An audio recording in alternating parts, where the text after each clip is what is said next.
दोस्तों, ये कहानी एक अद्भुत सफर की शुरुआत है जो दर्शकों को रोमांच और भावनाओं की गहराई में ले जाएगी। प्राइड लैंड में सिम्बा की बेटी कियारा के जन्म से शुरू होती है यह गाथा हमें शेरों की वीरता और साहस की परंपरा की ओर ले जाती है। सिम्बा अपनी बेटी कियारा के साथ खेलते हुए अचानक महसूस करता है कि उसकी पत्नी नाला किसी संकट में है। अपनी बेटी को सुरक्षित गुफा में छोड़ते हुए वह उसे भरोसा दिलाता है कि शाम तक लौट आएगा। कियारा छोटी और मासूम होने के कारण थोड़ा घबरा जाती है, लेकिन टिमोन और पुम्बा की उपस्थिति उसे सांत्वना देती है। रात घिरने लगती है, आसमान में घने काले बादल छा जाते हैं और पहली बार बारिश का अनुभव करने वाली कियारा डर जाती है। शेरों को पानी से स्वाभाविक डर होता है और ऊपर से माँ बाबा की अनुपस्थिति ने उसके डर को और बढ़ा दिया है।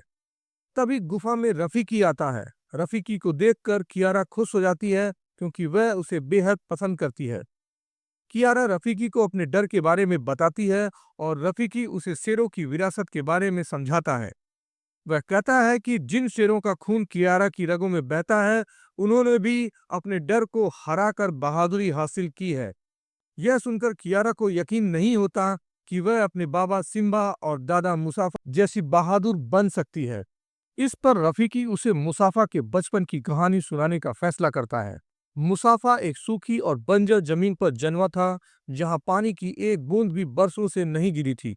उसके माता-पिता उसे मिलेली नाम की एक जन्नत जैसे स्थान की कहानियां सुनाते थे, जो हरियाली से भरी रहती थी और जहां पानी की कभी कमी नहीं होती थी।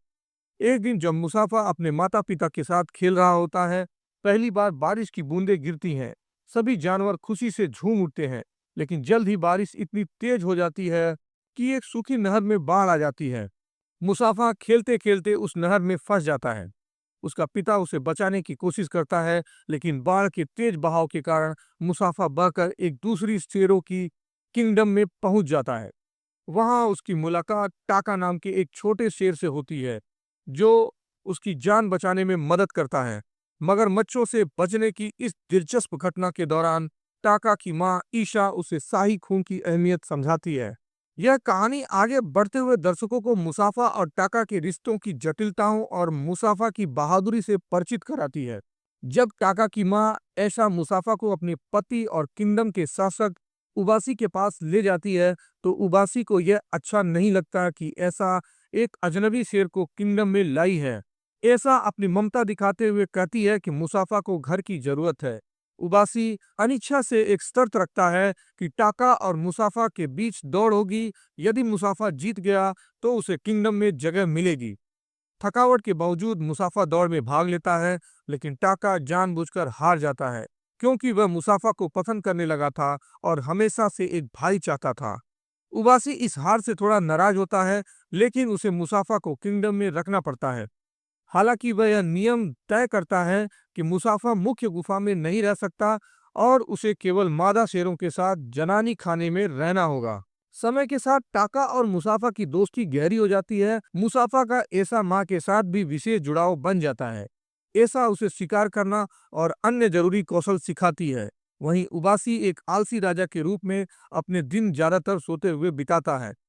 मुसाफा अपने विशेष गुणों के कारण बाकी शेरों से अलग था। उसकी सूंघने और दिशाओं का पता लगाने की क्षमता अद्भुत थी। वह दूर तक हिरन की गंध पहचान सकता था और हवा की दिशा का भी सही अनुमान लगा लेता था। ऐसे ही एक दिन जब ऐसा माँ मुसाफा को शिकार पर ले जाती है, कुछ घुसपैठिए सफेद भूरे रंग के शेर वहां आ जाते हैं। ऐसा मुसाफा को झाड़ियों में छिपने के लिए कहती है। टाका भी यह सब देख रहा होता है और खुद भी छिप जाता है, लेकिन उन सफेद शेरों ने मुसाफा और ऐसा को देख लिया और हमला कर दिया। मुसाफा ने अपनी बहादुरी दिखाते हुए उन शेरों का मुकाबला किया। टाका झाड़ियों से निकलकर मदद करना चाहता था, लेकिन डर के कारण वह ऐसा नहीं कर सका। मुसाफा की वीरता के चलते ऐसा और उसकी खुद की जान बच गई। उसने सफेद शेरों में से एक को मार गिराया, जिससे बाकी शेर डर कर भाग गए। घायल ऐसा को मुसाफा सुरक्षित गुफा में ले जाता है। टाका माफी मांगता है कि वह उनकी मदद नहीं कर पाया। ऐसा उसे सांत्वना देती है और कहती है कि उसे अपनी बहादुरी दिखाने का मौका फिर मिलेगा। रात को जब तीनों उबासी के पास पहुंचते हैं, तो ऐसा उसे हमले के बारे में बताती है। वह मुफासा का शुक्रिया अदा करती है कि उसी वजह से उसकी जान बच गई। जब मुफासा यह कहता है कि वह महसूस कर सकता है कि वे सफेद शेर बदला लेने के लिए सुबह तक वापस आएंगे, उबासी आश्चर्य से पूछता है कि वह यह कैसे कह सकता है। मुफासा कहता है कि यदि कोई शक हो तो किसी को भेजकर स्थिति का पता करवा लें। उबासी उसी समय चीका को सफेद शेरों के अड्डे पर जासूसी के लिए भेजता है। चीका वहां पहुंचकर देखता है किरोस के सैनिक वापस लौटकर सारी घटना बता रहे हैं। यह सुनकर चीका को पता चलता है कि जिस शेर को मुफासा ने मारा था वह किरोस का बेटा था। यह खबर सुनकर किरोस क्रोध में भर जाता है और बदला लेने की ठान लेता है। किरोस कहता है कि वह न केवल मुफासा को मारेगा जिसने उसके बेटे की जान ली, बल्कि उबासी के उत्तराधिकारी टाका को भी मारकर अपने शाही खून का बदला पूरा करेगा। चीका तुरंत यह खबर लेकर उबासी के पास लौटता है और सबको बताता है कि मुफासा सही कह रहा था। किरोस अपनी पूरी सेना के साथ सुबह तक हमला करेगा। यह सुनकर उबासी और ऐसा चिंतित हो जाते हैं और फैसला करते हैं कि मुफासा और टाका को अभी मलेले की ओर भेज देना चाहिए। शुरुआत में मुफासा और टाका इस बात से हिचकिचाते हैं, लेकिन आखिरकार उबासी और ऐसा की बात मानकर वहां से निकल जाते हैं। इधर सुबह होते ही किरोस अपनी सेना के साथ उबासी के किंगडम में पहुंचता है। उबासी उसे रोकने की कोशिश करता है और कहता है कि शेरों के नियमों के अनुसार किसी दूसरे राज्य पर इस तरह हमला नहीं किया जाता। लेकिन किरोस अब किसी नियम को मानने वाला नहीं था। वह अपनी पूरी सेना के साथ उबासी के किंगडम में तहलका मचा देता है और वहां मौजूद सभी शेरों को मार डालता है। दूसरी ओर मुफासा और टाका मेलेले की ओर बढ़ते जा रहे थे, सूरज की रोशनी का पीछा करते हुए। उन्हें बार बार अपनी फैमिली की चिंता हो रही थी कि किरोस ने उनके साथ क्या किया होगा। तभी अचानक जंगल में सन्नाटा छा जाता है और सभी पंछी पेड़ों से उड़ जाते हैं। मुफासा समझ जाता है कि किरोस और उसकी सेना उनका पीछा करते हुए यहाँ तक आ गई है। वे अपनी जान बचाकर भागते हैं, लेकिन उनके सामने एक झरने वाली गहरी खाई आ जाती है। टाका मुफासा से कहता है कि उन्हें कूदना पड़ेगा। मुफासा झिझकते हुए कहता है कि इतनी ऊंचाई से कूदने पर वे मर सकते हैं, लेकिन उनके पास और कोई रास्ता नहीं था। मजबूर होकर वे दोनों झरने से नीचे पानी में कूद जाते हैं और किसी तरह अपनी जान बचा लेते हैं। किरोस ऊपर से चिल्लाता है कि उन्हें ढूंढ कर निकालो। वह इन दोनों को किसी भी कीमत पर नहीं छोड़ेगा। इस घटना के बाद मुफासा और टाका अपनी यात्रा जारी रखते हैं। अब रात हो चुकी है और उन्हें महसूस होता है कि जंगल में कोई उनका पीछा कर रहा है। मुफासा ध्यान से देखता है तो पता चलता है कि वह एक शेरनी है। उसका नाम सराबी है, जो एक राजकुमारी है और जंगल में भटक गई थी। उसके साथ उसका अंगरक्षक जाजू भी था। सराबी और जाजू उनके साथ हो जाते हैं, जिससे उनका समूह और भी मजबूत हो जाता है। आगे उन्हें पेड़ दिखाई देता है जहां कई बंदर रहते थे। वे सभी एक बंदर पर चिल्ला रहे थे क्योंकि वह सबसे अलग था। उसके पास कुछ अद्भुत आध्यात्मिक शक्तियां थीं, जिसके कारण अक्सर चीते और तेंदुए उसके पेड़ पर शिकार करने आ जाते थे। बंदरों ने फैसला किया कि उसे उनके समूह से निकाल दिया जाए। यह बंदर, जिसे रफीकी कहा जाता था, अपने समूह से अलग होने के लिए तैयार हो गया। रात में जब मुफासा, टाका, सराबी और जाजू यात्रा कर रहे होते हैं, तब उनकी कहानी में रफीकी जुड़ता है, जो उनकी टीम को और भी दिलचस्प और मजबूत बनाता है। इस तरह उनकी जर्नी अब एक नई दिशा की ओर बढ़ने लगती है। जब वे अपनी यात्रा के दौरान आगे बढ़ते हैं, तो रास्ते में उन्हें रफीकी मिलता है। रफीकी का अनोखा रूप देखकर वे सभी हैरान हो जाते हैं, क्योंकि वह दूसरे बंदरों से बहुत अलग था। वे उससे पूछते हैं कि क्या वह उन्हें बता सकता है कि मेलेले उसकी दिशा में है या नहीं। रफीकी अपनी आध्यात्मिक शक्तियों का उपयोग करते हुए कहता है, तुम सही रास्ते पर हो। अब चूंकि रफीकी भी अपने समूह से अलग हो चुका था, उसने भी उनके साथ मेलेले की यात्रा में शामिल होने का निर्णय लेता है।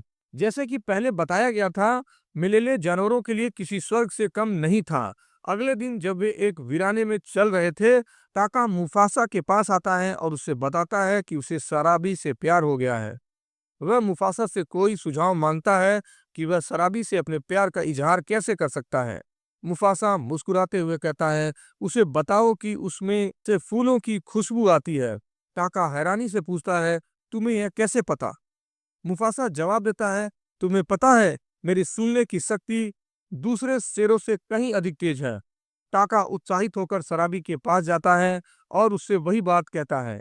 सराबी इस बात से प्रभावित हो जाती है कि टाका ने उसकी खुशबू पहचान ली। इसके बाद वो दोनों बातें करते हुए आगे बढ़ते हैं और उनके बीच की दूरी कम होने लगती है। तभी वे अचानक देखते हैं कि किरोस और उसकी सेना उनका पीछा करते हुए वहां पहुंच गई है। वे सभी यह देखकर घबरा जाते हैं क्योंकि अब वे चारों तरफ से फंस चुके थे। रफीकी अपनी सूझबूझ का उपयोग करते हुए देखता है कि पास में हाथियों का एक झुंड गुजर रहा है। रफीकी को तुरंत एक योजना सूझती है। वह मधुमक्खियों का एक छता देखता है और एक छड़ी उठाकर उसे तोड़ देता है। जैसे ही मधुमक्खियां झुंड में उड़ने लगती हैं, हाथी घबरा जाते हैं और चारों तरफ भागने लगते हैं। इस भगदड़ में किरोस और उसकी सेना को मुफासा और उसके साथियों तक पहुंचने का मौका नहीं मिल पाता। लेकिन इस अफरा-तफरी में एक हाथी शराबी से टकरा जाता है, जिससे वह बेहोश हो जाती है। मुफासा, टाका, जाजू और रफीकी एक सुरक्षित जगह पर छुप जाते हैं। लेकिन जब मुफासा देखता है कि शराबी बेहोश है और हाथियों के बीच फंसी हुई है, तो वह बिना वक्त गंवाए उसकी मदद के लिए निकल पड़ता है। मुफासा किसी तरह अपनी बहादुरी दिखाते हुए शराबी को सुरक्षित स्थान पर ले आता है। जब माहौल शांत होता है और शराबी होश में आती है, तो वह पूछती है, मुझे किसने बचाया? मुफासा बिना झिझक जवाब देता है, टाका ने। टाका यह सुनकर हैरान रह जाता है, लेकिन भीतर से खुश भी होता है कि मुफासा ने उसका नाम लिया। शराबी टाका को शुक्रिया करती है और यह सोचने लगती है कि टाका सच में उसके लिए खास है। इसके बाद वे सभी अपनी यात्रा फिर से शुरू करते हैं। अगली सुबह होते होते वे बर्फ से ढके ऊंचे पहाड़ों के पास पहुंच जाते हैं। रफीकी अपनी आध्यात्मिक शक्तियों का उपयोग करते हुए कहता है, इन पहाड़ों के पीछे है मिलेले। सभी इस उम्मीद के साथ पहाड़ों को पार करने लगते हैं और आखिरकार वह उस स्वर्ग जैसी जगह पर पहुंच जाएंगे जहां उनकी मुसीबतों का अंत होगा। जैसे ही मुफासा और उसका समूह बर्फीली पहाड़ों से गुजर रहा था, उन्हें महसूस हुआ कि किरोस अपनी सेना के साथ उनका पीछा करते हुए करीब पहुंच चुका है। मुफासा तुरंत समझ गया कि बर्फ में उनके पंजों के निशान किरोस को सीधा उनके पास ले जा सकते हैं। वह जाजू को एक योजना बताता है, ऊंचे पहाड़ से बर्फ धकेलने की, ताकि निशान ढक जाए। जाजू इस योजना को सफलतापूर्वक अंजाम देता है और यह चाल काम कर जाती है। रात के अंधेरे में जब सभी आराम कर रहे होते हैं, शराबी के मन में वह दिन ताजा हो गया जब हाथियों की भगदड़ में वह घायल हो गई थी। वह मुफासा से कहती है, सच बताओ, क्या मुझे टाका ने बचाया था या तुमने? मुफासा टाका की भावनाओं को ध्यान में रखते हुए पहले तो कहता है, हाँ, टाका ने ही तुम्हें बचाया। लेकिन शराबी के सवालों और उसके सिक्स सेंस ने साफ कर दिया कि सच्चाई कुछ और थी। आखिरकार मुफासा को मानना पड़ा कि वही था जिसने उसे बचाया था। यह सुनकर शराबी भावुक हो जाती है और दोनों एक दूसरे से अपने प्यार का इजहार करते हैं। यह सब दूर से देख रहे टाका का दिल टूट जाता है। उसे महसूस होता है कि मुफासा ने उससे उसका प्यार छीन लिया। गुस्से और आक्रोश से भरकर वह बदले की आग में जलने लगता है। रात को चुपके से टाका किरोस को ढूंढने निकल पड़ता है। जब वह किरोस से मिलता है तो उसे बताता है कि वह उसकी सेना में शामिल होना चाहता है। वह भी अब मुफासा से बदला लेना चाहता है। किरोस खुशी खुशी टाका का स्वागत करता है और उसे अगले दिन की योजना समझाता है। किरोस कहता है, तुम जहां भी जाओ वहां अपने पंजे के निशान बना देना, ताकि मैं तुम्हारे समूह तक आसानी से पहुंच सकूं। अगली सुबह टाका वापस लौटता है। जब मुफासा उससे पूछता है, तुम रात भर कहाँ थे? तो टाका झूठ बोलता है, मैं शिकार की तलाश में गया था, लेकिन कुछ नहीं मिला। मुफासा उसकी बातों पर शक नहीं करता और समूह फिर से अपनी यात्रा पर निकल पड़ता है। आखिरकार वे मिलेले नामक स्वर्ग जैसे राज्य में पहुंच जाते हैं। यह जगह हरियाली और शांति से भरी थी, जहां सभी जानवर खुशी खुशी रहते थे। लेकिन जब मुफासा वहां पहुंचता है, तो वहां के जानवर उसे देखते ही चिंतित हो जाते हैं। वे कहते हैं, तुम यहाँ से चले जाओ, हमें पता है कि किरोस तुम्हें ढूंढ रहा है। अगर वह यहाँ आया तो हमारी जान खतरे में पड़ जाएगी। मुफासा उन्हें आश्वस्त करता है, किरोस यहाँ नहीं आ सकता, हमने पीछे कोई निशान नहीं छोड़ा है। लेकिन तभी पीछे से एक डरावनी गर्जना सुनाई देती है। मुफासा पीछे मुड़कर देखता है और सन्न रह जाता है। किरोस अपनी सेना के साथ मिलेले तक पहुंच चुका था। मुफासा के लिए यह विश्वास करना मुश्किल था कि इतनी सावधानी बरतने के बावजूद किरोस आखिरकार वहां पहुंचने में कामयाब कैसे हो गया। अब मिलेले की शांति और जानवरों की सुरक्षा दांव पर थी। मुफासा और किरोस की लड़ाई पूरे जोश और शक्ति के साथ चल रही थी। इसी दौरान किरोस ने पूरे मिलेले के सामने खुलासा किया कि वह वहां तक टाका की वजह से पहुंच पाया है, क्योंकि टाका ने रास्ते में उसके लिए पंजों के निशान छोड़ दिए थे। मुफासा को यह विश्वास करना मुश्किल हो रहा था कि उसका अपना भाई उसे धोखा दे सकता है, लेकिन सच्चाई सामने आ चुकी थी। इसके बाद किरोस और मुफासा के बीच एक भयंकर लड़ाई शुरू हो गई। वहीं बाकी जानवर किरोस की सेना से भिड़ गए, अपनी जान और मेलेले की सुरक्षा के लिए। लड़ाई के दौरान मुफासा, टाका और किरोस तीनों एक गहरी खाई में गिर गए। खाई के भीतर किरोस ने मुफासा पर भारी पड़ते हुए उसे पराजित करने की कोशिश की। टाका यह सब दूर खड़ा देख रहा था, लेकिन तभी उसे अपनी माँ ऐसा की वह बात याद आई, तुम्हारे पास भी अपनी हिम्मत दिखाने का मौका आएगा। जब किरोस मुफासा पर जानलेवा वार करने वही वाला था, टाका दौड़कर बीच में आ गया। किरोस के वार से टाका के चेहरे पर गहरी चोट लग गई, जिससे उसका चेहरा हमेशा के लिए एक निशान से भर गया। इस दर्द और गुस्से के बावजूद टाका और मुफासा ने मिलकर किरोस को हराने का निर्णय लिया। दोनों भाई एक साथ मिलकर किरोस को खाई में मौजूद पानी में गिरा देते हैं। ऊपर से एक बड़ी चट्टान गिरने के कारण किरोस हमेशा के लिए खत्म हो जाता है। किरोस के अंत के बाद मुफासा मेलेले का राजा बन जाता है। उसने अपनी बहादुरी और सूझबूझ से न केवल मेलेले को बचाया, बल्कि सबके दिलों में एक सच्चे राजा की जगह बना ली थी। मुफासा को यहाँ अपनी माँ भी मिलती है, जो उसे एक छोटे बच्चे से अब एक पारंपरिक और बहादुर राजा के रूप में देखकर गर्व महसूस करती है। सारे जानवर मुफासा से कहते हैं कि वह टाका को राज्य से बेदखल कर दें, क्योंकि उसने विश्वासघात किया था, लेकिन मुफासा मना कर देता है। वह कहता है, जब तक मैं मलेले का राजा हूँ, टाका मेरे साथ यहीं रहेगा। हालांकि आज के बाद मैं कभी भी उसका नाम अपने मुंह पर नहीं लूंगा। टाका मुफासा के इस फैसले से प्रभावित होकर खुद ही घोषणा करता है, आज से मेरा नाम टाका नहीं बल्कि स्कार है। जब भी कोई मेरा नाम ले, उसे मेरी गलती और मेरी सजा याद रहे। कहानी खत्म होते होते सुबह हो चुकी थी। कियारा ने यह सुनकर अपने भीतर हिम्मत महसूस की। अगर टाका जैसे कमजोर पल में भी सही फैसला ले सकता है, तो वह भी अपने डर का सामना कर सकती है। इसी दौरान कियारा देखती है कि सिम्बा और नाला जंगल में वापस लौट रहे हैं, लेकिन वे अकेले नहीं हैं। उनके साथ उनका नवजात शेर शावक भी है। कियारा अपने छोटे भाई को देखकर बेहद खुश हो जाती है। तो दोस्तों, आपको ये फिल्म कैसी लगी, हमें कमेंट बॉक्स में जरूर बताएं, और हमारे इस वीडियो को लाइक करें और शेयर करें। और हाँ, हमारे चैनल को सब्सक्राइब करना बिल्कुल न भूलें। मिलते हैं दोस्तों किसी अन्य मूवी के एक्सप्लेनेशन में। तब तक के लिए दोस्तों, धन्यवाद। अलविदा।